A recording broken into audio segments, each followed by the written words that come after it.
Энэ удаа Eisenhower гэдэг цагийн менежментийн аргачлалын талаар хамтдаа харцгаая.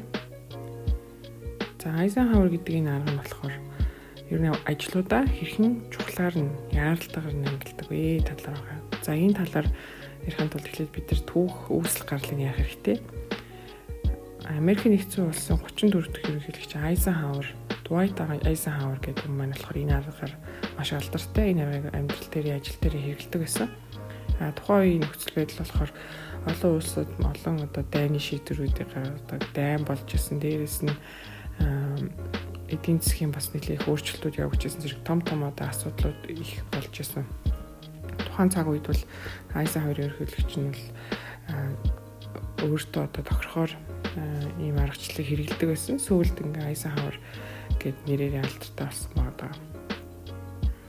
За англиар бол Eisenhower prioritization техник гэж ярьдаг, time management техник эсвэл метод гэж ярьдаг. За энэ арга нь болохоор анх Eisenhower-ийн ашиглаж байгаа үеэс эхлээд сүүлд бол бүр ном болж гарч олон нийтэд бол төгсөн байгаа. За энэ үед бол дэлхийн 2 дугаар дайн болж исэн. Дээрээс нь олон улсын хооронд ер нь нэлийн асуудлууд өрнөж исэн. Улс төрийн хувьд ч тэр эдийн засгийн хувьд ч тэр нэлийн том шийдвэрүүдийг арилтаа чухал асуудлууд гамшиг гэж ярьдаг кризисүүд их гардаг байсан. Тэгэхээр энэ асуудлуудыг шийдэхэд бол Eisenhower ерөнхийлөгч нь бол цэрэг дайны хувьд эдийн засгийн хувьд ямар үр нөлөө байна? Одоо цэргийн үйл ажиллагааг явуулах уу? Ирээдүйд явуулсан дээр гэх мэтчлэн нэлийн стратегийн том чухал шийдвэрүүдийг гаргадаг байсан. За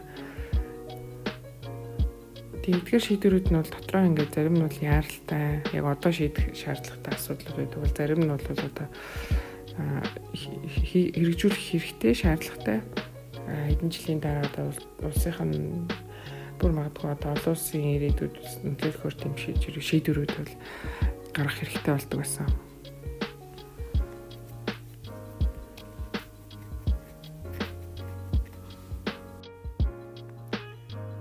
За энэ үед болохоор Eisenhower ерөнхийлөгчөөс ашигласны дараа бол энэ аргыг 1989 онд Stephen Covey гэдэг үр хөвгөлтэй үний 7 дадлалтай 7 Habits of Highly Effective People гэдэг намаар алдартай болсон зохиогч маань бол ашиглаж бол олон нийтэд бол нэлээд ойлголтыг түгээсэн байгаа.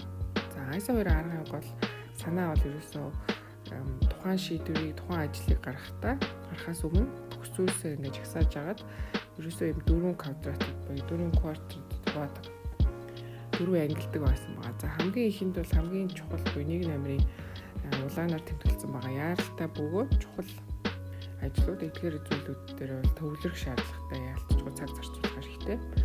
За энд бол одоо бидний сайн мэдгээр бол одоо энгийнээр бол өглөө ингэ ажилдаа явах гэсэн чинь гэрт чи ус алдсан байвал тэр ус алдалтыг та зогсоож иж ажилдаа явна шүү дээ. Тэгэхгүй шууд орхиод явах юм бол гэр чин тэр чигээр усан давтах ч юм уу бүр маш том асуудал үүснэ.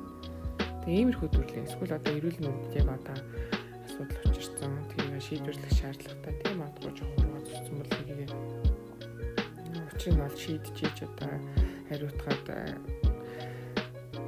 ширхний лэднэ гэх юм уу тийм төрлийн ажлууд бол яаралтай болж чухал яг одоо их шаардлагатай төвлөрөх шаардлагатай ажлууд ч гэж явж байгаа. Хоёрт нь болохоор ер нь бол энэ яаралтай чухал ажлуудаа бид нэ амжуулж иж дараа нь урт хугацааны одоо бидний зорилгот бидний ирээдүйд нөлөөлөх ажил дээр зарцуулах цаг хугацаа гардаг гэж үзэж байгаа.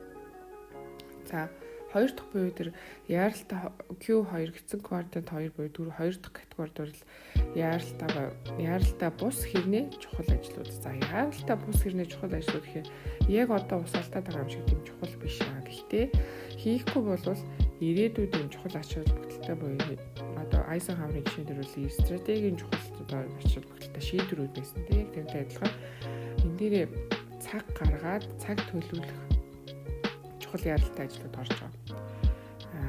Яг одоо яаралтай биш нэ чухал ажлууд орж байгаа гэсэн. Одоо жишээлх юм бол та энэ сарын зорилгоо одоо орлогоо 10% нэмэгдүүлнэ гэдээ гаргасан бол таны яг одоо та 10% нэмэгдүүлж чадахгүй ч гэсэн энэ сартаа бол чухал ажлын томд орж байгаа учраас тэрэндээ тохирсон ажлыг бол өөртөө тохируулж одоо төлөвлөх шаардлагатай гэсэн. За Q3 улбар шараар тодруулсан яаралтай. Гэхдээ чухал бус ажлууд дээр бол юу арах вэ гэхээр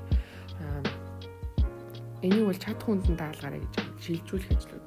Жишээлх юм бол таныг ингээд завгүй байж хат чинь найз чинь ингээд чи надад нэг ийм төгөлөд өгөөч, ийм аваад өгөөч гэж гуйх ч юм уу тий.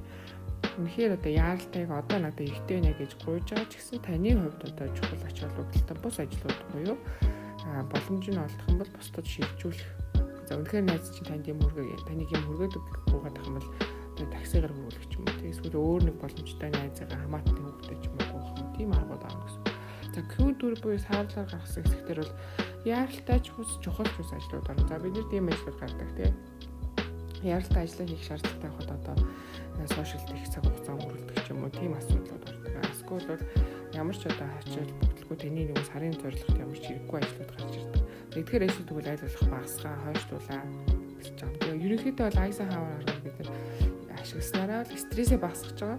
Дээрээс нь үр бүтээмж үүсгэх. Яаж гэхээр ерөөсөө төрний хэлтгэр яаралтай ажлуудын очрыг нь олцоод ирээдүйд ач холбогдолтой өөрт чинь чухал зүйлүүд дээр гаргах тэр цагийг боломжийг олгохоор бол Eisenhower арга бол маш алдартай арга байна.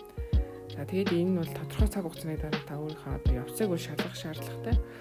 За тэр нь бол одоо чек гэж ярьдаг энэ хэсэгтээ бол тодорхой хугацааны дараа шалгах хэрэгтэй. За Eisenhower-ийн алдартай хэсэг гэдэг what is important is not seldom urgent and what is urgent is not important гэдэг.